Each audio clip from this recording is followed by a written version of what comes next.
So we've installed this nuke. We had a 5-frame nuke that we've installed into this 10-frame deep box, and this is the first inspection we're doing after 10 days. I pulled out the entrance feeder there, and I'm prying up the brood box because it's kind of askew. So what I'm doing is I'm trying to adjust it so it's nice and even.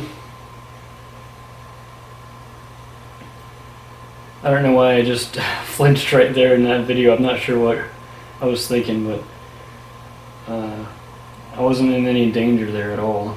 These are very gentle bees that, so far after the nuke installation and all through this maintenance, I didn't take a single sting from them. Here I'm giving them some smoke because I'm going to take the top of the box off right here. I'm going to take off that inner cover. I thought, since I like to have the entrance reduced anyways, I'll just give them a fresh bottle of syrup, and that's what I just did there. Though our goal by the end of the maintenance here is to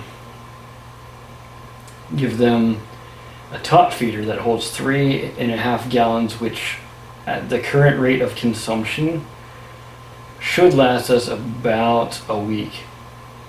But I figured it can't hurt to have a quart of syrup in the entrance there.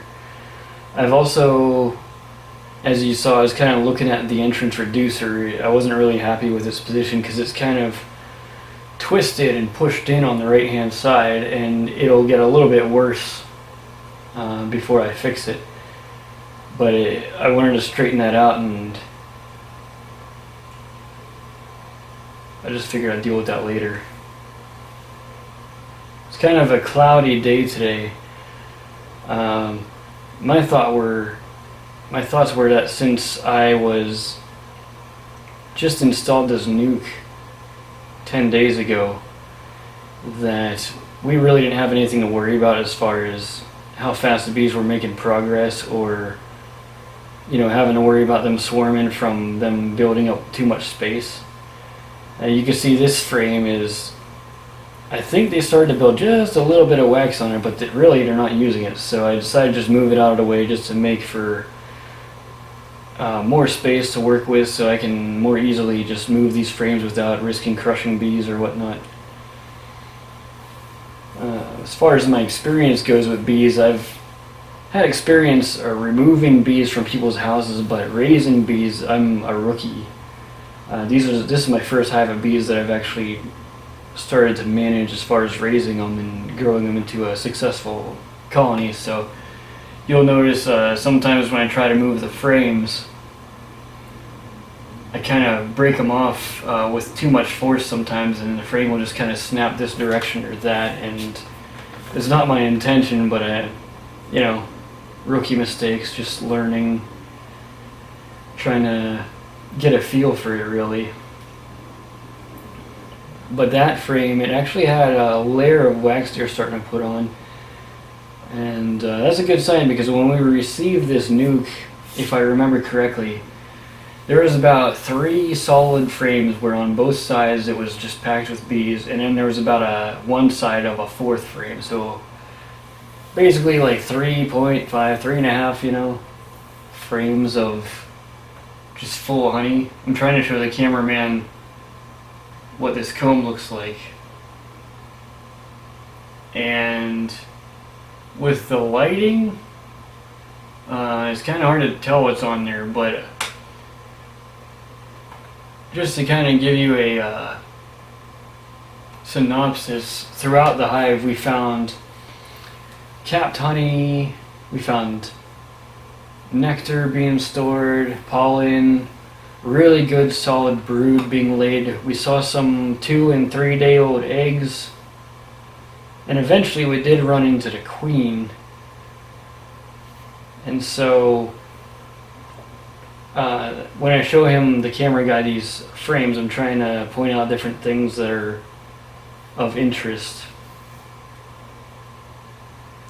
But with the current lighting, Stuff isn't coming out as clearly as I was hoping. And the reason why this video is being done in like a dubbed over fashion is because admittedly I actually forgot to turn on the lavalier mic, and so sound was being recorded but it was going to just an empty source because the mic was not on. You can see very clearly actually in this frame in the upper left of the screen, capped honey,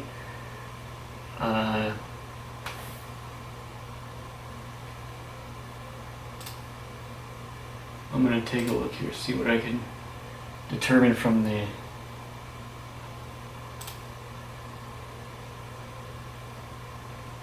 Yeah, so capped honey, I think this is a frame where I saw a lot of nectar, you saw some brood. And it was kind of rough. We planned to do the maintenance on this Thursday is what it is, which was 10 days out from when we installed the nuke. And the weather was, like I said, cloudy. It actually had rained a couple hours before this maintenance was being done. And we really didn't have a choice, at least we didn't feel that we had the choice, of waiting several days until the next 3 days or so worth of predicted showers and lightning storms was going to be over. So we kind of felt the need to just get into the hive today, at least take a look. That way if anything's seemingly going wrong with the hive, if there's any sort of a preventative, corrective type of measure we can take, then we'll just do that.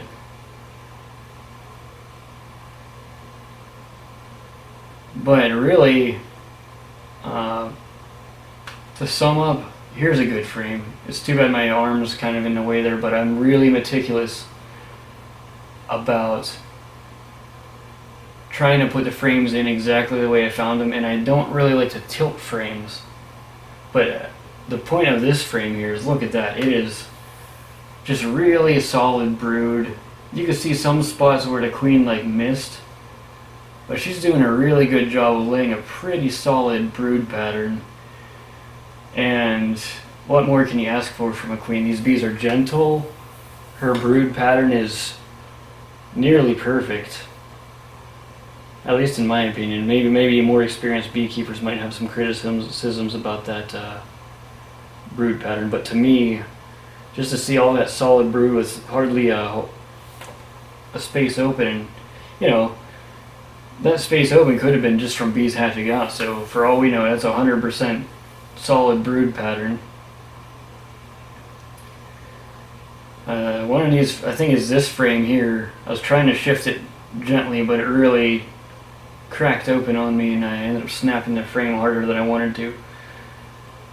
I think at this point, I noticed a bee was standing on the box and like buzzing its wings, which could be a pheromone they're sending. If that were like an attack pheromone type of thing, I wanted to make sure I put more smoke on the hive in case the existing smoke that we already put on wasn't still holding up. I don't know how long the smoke will last or anything, but I'm really happy that these bees, so far, this is the second time we've gotten into the hive. One time installing the nuke, and this time on their first inspection. And myself, the owner of this hive that I'm helping manage this hive, and the current cameraman, none of us so far have ever taken a sting from these bees. Here we go, a real solid brood. Again, showing you a good frame of brood.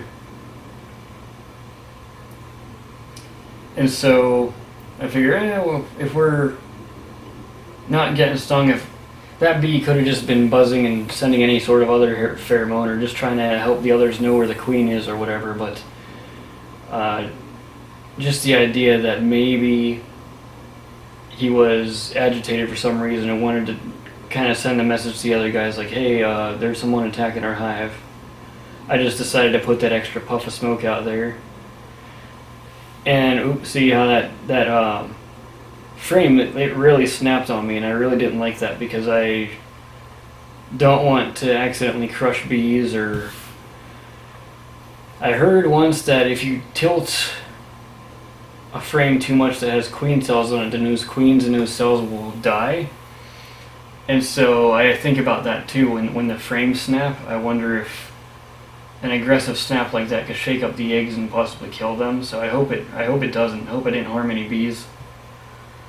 You can see some nice capped honey in the corner there. A lot of nectar being stored. I think, oh there she is, yeah. Yeah, there's that queen with the yellow dot on her. It's the year 2022. As far as I understand, the yellow dot means that it's a year that ends in 2. So this is this year's queen, and that's probably a big part why the queen is so strong and laying such a good brood pattern, is just because that's kind of the reason why they recommend that you requeen every single year, is because this, if you have a young queen, a first year queen, she's supposed to be very powerful, keep a good, strong, healthy hive. Everyone's happy because she has strong pheromones and is really leading the colony in a very healthy way. Here I am just kind of evening out the frames. I think I decided at this point that now that we saw the queen, we've seen some eggs, and we're not seeing any signs of any problem. You might not be able to tell from the lighting in the camera and everything, but when I was looking at this frame, everything looks absolutely healthy. There's no signs of any infestation of any sort. And you can tell even just looking at this box. And you've seen the frame that I pulled the queen out on. There's still one more frame that's like halfway used there. But basically, roughly 6 of the frames are being well used here. And then the one sitting on the ground has some wax developed on it, and another one has a even better layer of wax that's still in the box right now. Here I am showing the camera guy. Yeah, see, I have all these bees on my hands, but there's no harm. I think right here I was just concerned because there's so many bees on my fingers, and I was trying to grab these frames, and I didn't want to squish bees under my fingers or crush them under the tabs on the frames. So that's why I put my hands in the smoke and tried to shake the bees off there, because if I can avoid from killing a bee, I try not to. I figure there's multiple reasons not to do that. One big reason is some people believe, and I think it might be accurate, that if you crush a bee, then they might send some distress pheromones out, and then the other bees will kind of get the message that they're being attacked, and then you might start taking stings. And I'm just really happy that I installed this nuke. Here I am. I just realized my mic's not on, so here's your audio. They always recommend you put the frames back the way you found them. So I don't know if the audio picked up, but I was talking about all the different things we found. Essentially, the summary is we found good production. They made lots of honey, they made nectar, they made lots of comb. The bees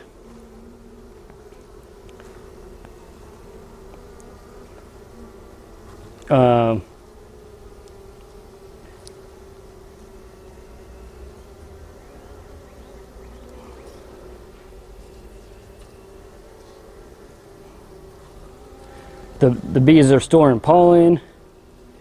The queen seems alive and well. Oops, I didn't mean to shake that bee off. And now we're gonna, let's see. They're not using this frame or this frame or this frame. So I think at this point what I'm gonna do is let them sit for another week at least till we consider putting on another super. Because I was looking for about an 80% capacity before I did that, and right now it seems like it's too early for that. If we put on the super too early, it'll give the bees too much real estate to deal with, and that could be a problem. But one experiment I wanted to try here. Now you'll see me using smoke for a couple different reasons. One is to interfere with the sting pheromone. Another is to help move the bees out of the way.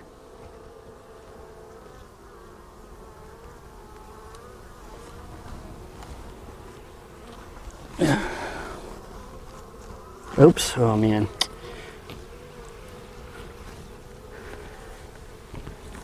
I have to fix that entrance reducer because it's all jacked up basically.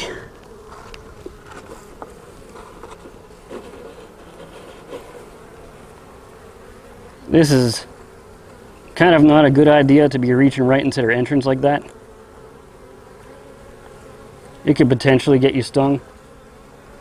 It's like it's like a no-no. Don't get right in the entrance. But that was so shifted over that it was just worrying me.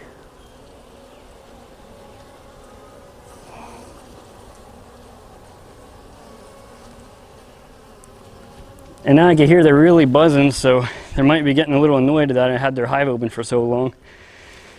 What we're going to do here is this top notch acts as a bee space, but it also helps ventilation, and so does this middle hole. So what I'm going to try to do is just slide this over without killing any bees. Generally, if they feel something they don't like, they'll kind of move out of the way.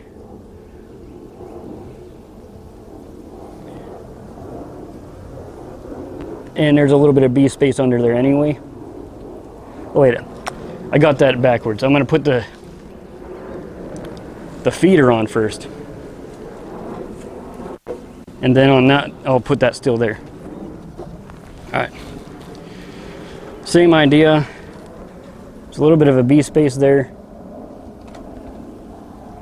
So since we're not quite ready for that super, we're not going to put on the queen excluder or the honey super, but we can see they're being very productive. So one thing is we don't want to bother the bees too much. So we invested in that feeder. And what I'm basically doing here is just filling it up. It holds about 3.5 gallons. Unscrew the top. Oh, the vacuum. Yeah, go ahead. All right, thank you. Do you want to pour in the gallon while you're at it?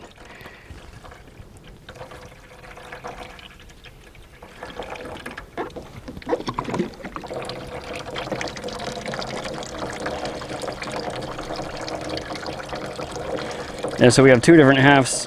You'll run out, and then I'll still have to move mine over to that side over there.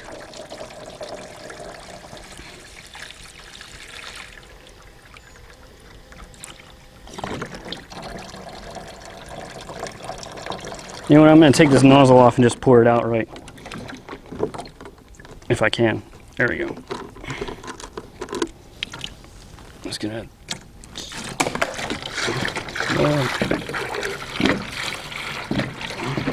Unfortunately, some of that splashed right down on the bees, so I hope the bees are going to be okay.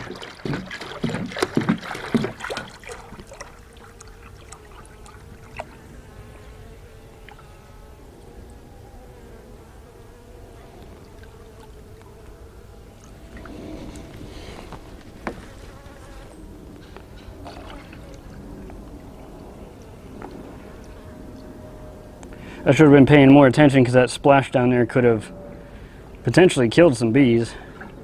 God forbid it be the queen.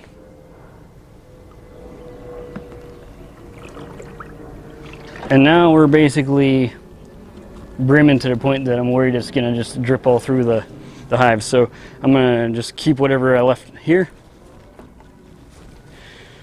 And one thing I wanted to do to help get the hive tool here.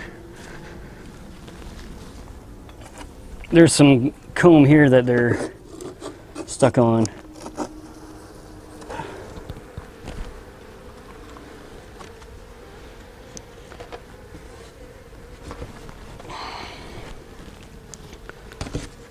We don't really want the bees here, so I'll try to smoke them off.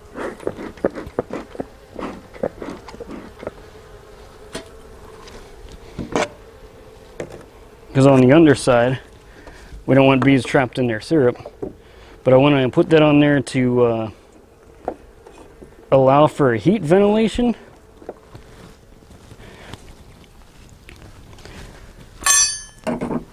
And then this is way too big of a screen, but at least it still fits there. I want to tape that there. That way, if robber bees want to come through here, they're going to have a difficult time. They're not going to be able to get through that.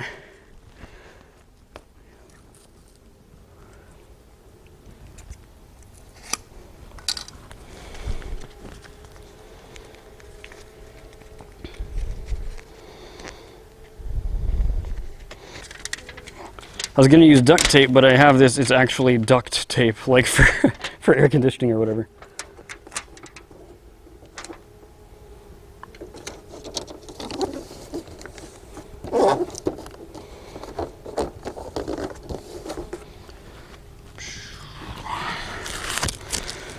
And I know Alex got to be going here soon, so I'm trying to just do this. This is the last thing we're going to do this week.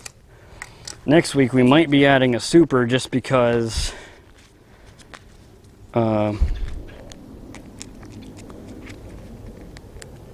they've been productive so far, so hopefully they'll draw out the comb and they'll need the super next week.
Now that all that's in place,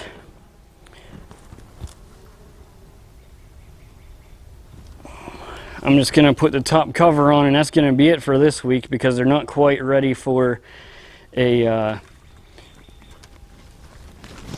honey super just yet.